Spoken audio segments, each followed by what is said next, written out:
I never thought I'd be a widow at 34, but here I am. Audrey sitting at my kitchen table at 7 o'clock, trying to get my 7-year-old son, Oliver, ready for school while fighting back tears. It's been months since the accident at the construction site took Mark from us, but sometimes it feels like yesterday. The first few months after Mark's death were a blur of paperwork, tears, and sleepless nights. I honestly don't know how I would have made it through without Eleanor and Robert, my in-laws. They've been absolute angels, picking Oliver up from school every day so I can focus on my nursing shifts at the pediatric ward. I stop by their place afterward to get him, and every single time, they try to give me money. Eleanor, really, I can't take this, I said last week, pushing back the envelope she tried to slip into my purse.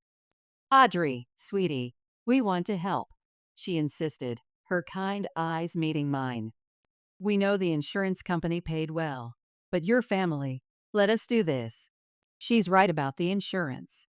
The company paid out $300,000 after Mark's death. Between that and my job as a pediatric nurse, we're doing okay financially. But it's not about the money with Eleanor and Robert. It's about the love they show us every day. If only my own parents were half as supportive. Mom and Dad have always made it clear that my older sister, Vanessa, was their golden child. And now they extend that same favoritism to her kids over Oliver. Last weekend was typical. Oliver was excited to see his grandparents, but within 20 minutes, Mom was complaining about his questions. Why does the clock make that sound? Oliver asked, pointing to their antique grandfather clock. How does it work inside? Audrey, can't you control him? Mom sighed, rolling her eyes. He's always asking questions about everything. Vanessa's kids never give us this much trouble. Dad nodded in agreement, reaching for his laptop. Here, Oliver. Why don't you play some games instead? Look, I downloaded some new ones. But Oliver didn't want games. He wanted to talk, to learn, to connect. The same curiosity I see in my young patients at the hospital. Meanwhile, Vanessa's 3 kids sat in the corner, completely absorbed in their phones, barely acknowledging anyone's presence. And my parents held this up as the ideal behavior. I've learned to bite my tongue growing up as the less favored child. I got used to these comparisons long ago. Now I just shake my head and stay silent when they praise Vanessa's parenting while criticizing mine. At least they do help occasionally with Oliver, watching him when I have late shifts or picking him up if both Eleanor and Robert are busy. Later that evening, it was supposed to be just another Tuesday dinner at my parents' house. The warning signs were there from the moment I walked in. Mom had made my favorite lasagna, which she usually only does when she wants something. Dad was unusually chatty, asking about my work at the pediatric ward, about Oliver, about everything, really. They were building up to something. I just didn't know what. So, Audrey, Mom said carefully, cutting her lasagna into perfect squares, we've been meaning to ask you something. How much was Mark's life insurance payout? The question hit me like a slap in the face. I nearly choked on my water, completely blindsided by such a direct inquiry about something so personal. Maybe it was the shock, or maybe I was just tired of keeping secrets from my parents, but I answered honestly. About $300,000, I said quietly. The fork in Mom's hand clattered against her plate. Dad's head snapped up so fast I thought he might hurt himself. They stared at me like I'd just announced I'd won the lottery. Well, Mom said, putting down her fork deliberately, what are you planning to do with all that money? I could feel the weight of their expectations pressing down on me. My hands instinctively clenched under the table, the same way they do when I'm preparing to deliver difficult news to a patient's family. I've invested it, I explained, trying to keep my voice steady. It's for Oliver's future, his college education, maybe help him buy an apartment when he's older. Mark and I always talked about it, but that's years away. Dad interrupted, waving his hand dismissively. You should be thinking about the present, Audrey, about yourself and your family. The way he said family made it clear he wasn't talking about Oliver. I knew that tone. It was the same one they used when they'd helped Vanessa with her down payment on her house, or when they'd funded her lavish wedding. At the dinner table. You could do so much with that money now, Mom chimed in, leaning forward eagerly. You could help your family, people who need it today, not save it all for some distant future that might not even. I'm not discussing my money anymore. I cut her off, my voice sharper than I intended, the same tone I use when I need to be firm with difficult patients' families. The silence that followed was deafening. They both sat back, Dad's face clouding over with that familiar disappointment I'd seen so many times growing up.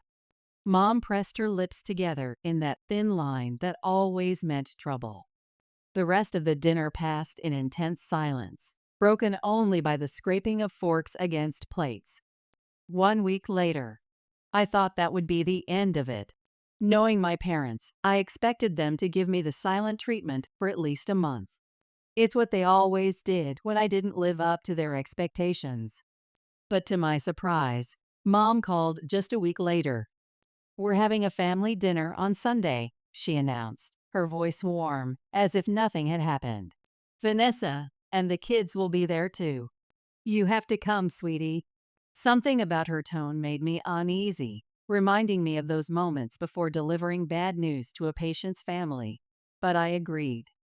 When I arrived that Sunday, Vanessa was already there with her kids, all of them glued to their phones as usual. As we sat down to eat, she started talking about rising prices, bills piling up, and how hard it was to make ends meet these days. Everything is just so expensive now, she sighed, passing the potatoes. Your father and I barely have enough for a normal life anymore. Mom dabbed at her eyes with a napkin, talking about rising grocery prices and utility bills. Vanessa cleared her throat and sat up straighter, using that same self-righteous expression she'd worn since we were kids. The one I sometimes see on parents who think they know better than medical professionals. I've been thinking, she announced, looking around the table. Audrey and I should help Mom and Dad financially. I'll send them $500 every month. I wish I could do more, but you know how it is. Nathan's the only one working, and with kids. She trailed off, letting that sink in before turning to me with a smile that didn't reach her eyes.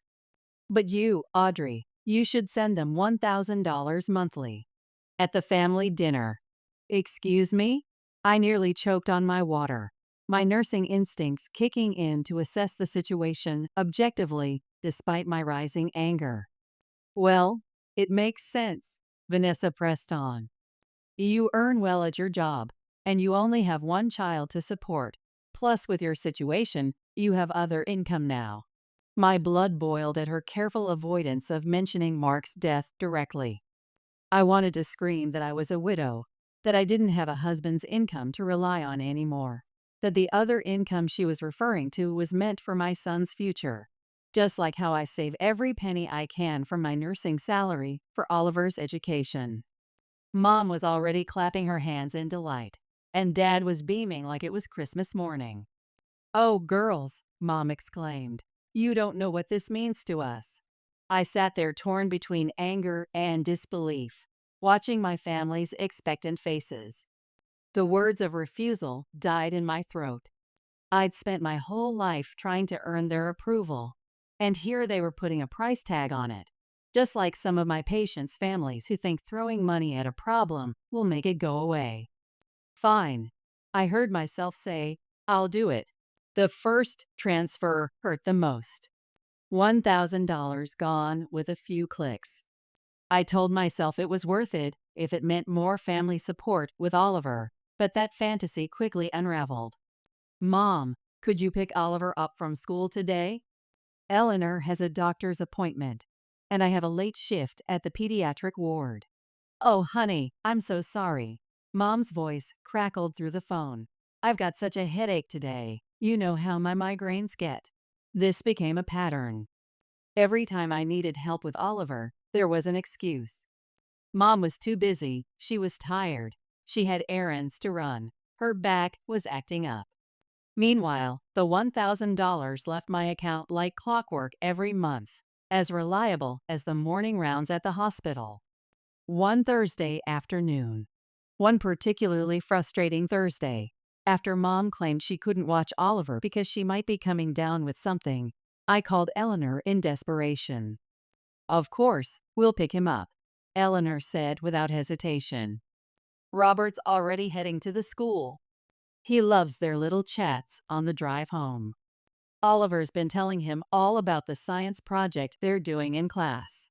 I hung up the phone and sat at my nurse's station, fighting back tears.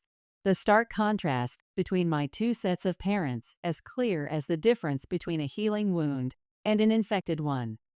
Early December. December crept up on me that year. We'd always spent Christmas at my parents' house. It was tradition. The whole family gathered there, exchanging gifts, sharing a meal, making memories. The call came exactly a week before Christmas. I was helping Oliver with his homework when my phone lit up with Mom's number. "Audrey, honey," she started, using that syrupy sweet tone that always preceded bad news. The same tone I use when I have to tell parents their child needs additional tests. "About Christmas Eve. We've decided to do something different this year. We're having an adults-only party. No children allowed." The pencil I was holding snapped in my hand. "What?" "It's just that we want to do something more sophisticated this year," Mom continued, as if she was discussing something as trivial as changing dinner plans. "You know, wine, adult conversation." "But it's Christmas," I protested, moving away so Oliver couldn't hear, my heart racing like it does during emergency room shifts. "What am I supposed to do with Oliver?" "Oh, that's easy," she replied, her voice light and dismissive. "You can leave him with Eleanor and Robert. They'd love to have him, I'm sure. You'll come by around 7 o'clock. Week before Christmas." After hanging up, I stared at Oliver, who was still working on his math problems, completely unaware that his grandmother had just uninvited him from Christmas. My heart ached watching him concentrate on his multiplication tables, his tongue sticking out just like Mark used to.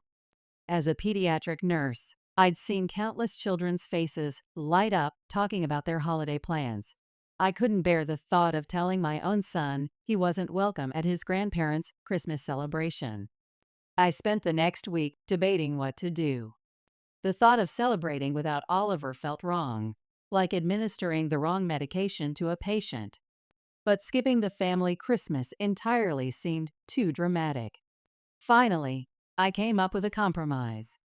I'd leave Oliver with Eleanor and Robert for a few hours, make an appearance at my parents' house to exchange gifts and greetings, then head back to celebrate properly with my in-laws and son.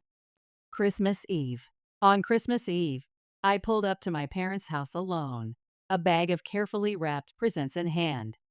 The driveway was full of cars, far more than usual for our family gatherings. Walking up to the front door, I could hear laughter and Christmas music spilling out into the cold December air. I opened the door, and the world seemed to tilt sideways, like the moment you realize you've made a critical error in patient care. The house was packed with relatives, aunts, uncles, cousins, but that wasn't what stopped me in my tracks. There, running through the living room with paper crowns on their heads, were Vanessa's 3 kids. And near the Christmas tree, I spotted my cousin Linda's children helping themselves to cookies. More kids appeared in my line of sight. My cousin Mark's twins, my cousin Susan's teenager.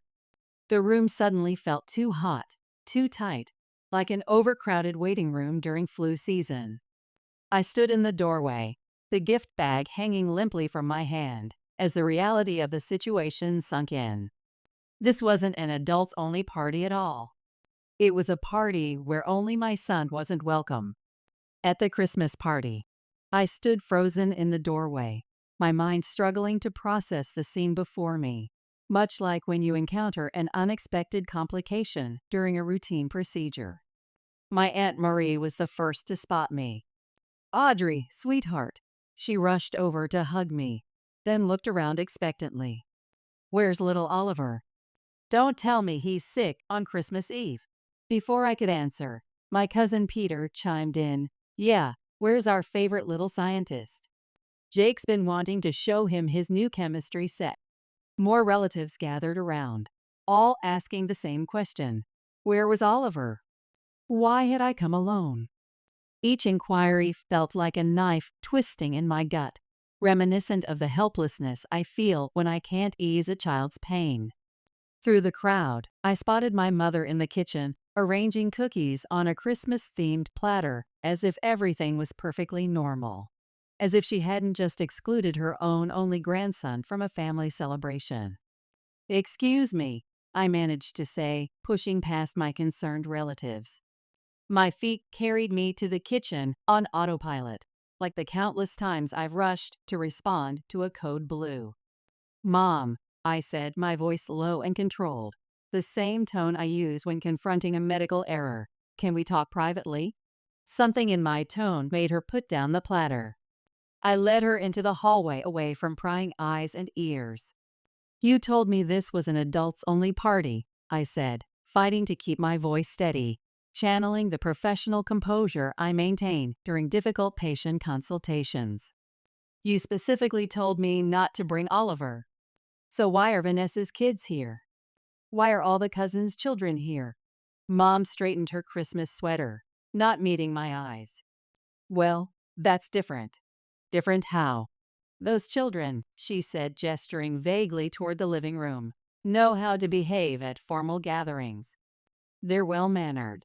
In the hallway, I stared at her in disbelief. "Well-mannered? Oliver is one of the most polite children I know. His teachers praise his behavior constantly. Eleanor and Robert always say."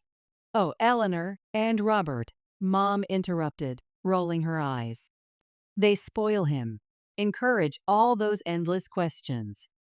The other children, they deserve to be here more. They know their place." As if on cue, a commotion erupted from the dining room. Vanessa's youngest son, Kevin, had grabbed a handful of deviled eggs and was throwing them at his sister. The eggs sailed across the room, splattering against Emily's new Christmas dress as she shrieked. I turned back to my mother, raising an eyebrow, my expression as clinical as when I'm pointing out inconsistencies in a patient's chart. "Yes, I can clearly see their superior manners on display. That's just children being children." Mom's face hardened. "But when Oliver asks questions about how things work, that's unacceptable behavior." "Don't be so dramatic, Audrey." "Fine. I'm leaving," I announced, turning toward the door. "I'm going back to my son." Mom shrugged, examining her manicure. "Fine, leave if you want to make a scene, but put your gifts under the tree first. We're opening them after dinner." Something snapped inside me as I stood there watching my mother's dismissive shrug, like the moment when you finally recognize a pattern of symptoms you've been trying to diagnose. Before I could second-guess myself, I walked into the center of the living room. I cleared my throat loudly, the sound cutting through the holiday music and chatter. Heads turned, conversations died mid-sentence, and suddenly all eyes were on me. In the living room, "Several of you have asked why I came alone tonight," I began, my voice stronger than I expected, using the same clear, firm tone I use when explaining serious diagnoses to parents. "Why Oliver isn't here celebrating Christmas with his family." "Let me explain." Vanessa started to move toward me, but I held up my hand, the same way I stop anxious parents from interrupting crucial medical information. "Let me finish. I'm here alone because a week ago, Mom called and told me this was an adults-only party. I was specifically told not to bring Oliver." "What?" Aunt Marie's voice cut through the silence. "But all the children are here." "We didn't know anything about a ban on children," Uncle Steve added, looking confused. "Nobody said anything about keeping kids away." Mom stepped forward, her face flushed. "Audrey, this isn't the time." "Oh, I think this is exactly the time," I continued, my voice rising slightly. Because you see, there wasn't really a ban on children. There was a ban on one child, my son, who apparently isn't good enough for this family's Christmas celebration. The room erupted in murmurs. I saw shocked faces, disapproving looks directed at my parents, and confused children watching the adult drama unfold. But that's not even the best part. I laughed. But there was no humor in it, like when you have to deliver news that just keeps getting worse. While my son isn't good enough to attend Christmas, I'm apparently good enough to send my parents $1,000 every month, and Vanessa here sends $500. Nathan's head snapped up. Wait, what? What $500? The color drained from Vanessa's face as Nathan turned to her. You're sending your parents money every month? From where? Our account barely covers the bills as it is. Family confrontation. Vanessa's composure cracked, her face flushing red as she looked between our parents and her husband. I never actually sent any money, she stammered. Mom and Dad asked me to say I was sending $500 so Audrey would agree to help them financially. They said if she thought I was contributing too. The silence that followed was deafening, like the moment after calling a time of death. I watched comprehension dawn on my relatives' faces as they pieced together what had happened, how my parents and sister had manipulated me into supporting them while simultaneously excluding my child from family events. You're telling me, Aunt Caroline's voice rang out sharp and clear, that you scammed your own daughter out of thousands of dollars. You're nothing but scammers, using your own daughter like an ATM while treating her kid like dirt. That's low even for you too. The room erupted in overlapping voices, some expressing disgust, others demanding explanations. Vanessa was trying to explain herself to an increasingly angry Nathan, while my parents stood there, their carefully crafted facade crumbling around them. I raised my hand, silencing the ongoing arguments around me, just as I would to restore order in a chaotic emergency room. I have something else to say. The room fell quiet again, all eyes returning to me. Mom and Dad stood frozen by the Christmas tree, their faces ashen. Vanessa was still trying to explain herself to Nathan, but even they stopped to listen. From this moment on, I said, my voice steady and clear, like when delivering a definitive diagnosis, I will no longer be sending you any money, and I won't be maintaining any relationship with you or Vanessa. I'm done. Without waiting for a response, I turned and walked out, leaving the bag of gifts by the door. The sound of the door closing behind me felt final, like signing off on a completed medical chart. In the car. Sitting in my car, I pulled out my phone and opened my banking app. With a few quick taps, I canceled the monthly transfer to my mother's account. It felt like removing a patient from life support when you know it's the right thing to do. A mix of sadness and relief. The drive to Eleanor and Robert's house seemed to take both forever and no time at all. When I pulled into their driveway, I could see Oliver through the window helping Eleanor decorate Christmas cookies. The sight of him happy and loved brought tears to my eyes. The same kind of tears I sometimes shed after seeing a critically ill child finally recover and go home. Christmas Eve night. We spent the rest of Christmas Eve with Eleanor and Robert, decorating cookies, singing carols, and watching Oliver's eyes light up as he helped Robert arrange the nativity scene. This, I realized, was what family should feel like, as natural as the healing process when everything goes right. Christmas morning. The next morning, while Oliver was still asleep surrounded by the presents Santa had brought, my phone rang. It was Aunt Caroline. You might want to hear how things ended last night, she said without preamble. After you left, it was like a dam broke. Uncle Mike stood up and said he couldn't stay in the house another minute. Then Aunt Marie and Uncle Steve followed. Pretty soon, everyone was gathering their coats and kids. I listened as she described how the relatives had left en masse, not even bothering to say goodbye to my parents.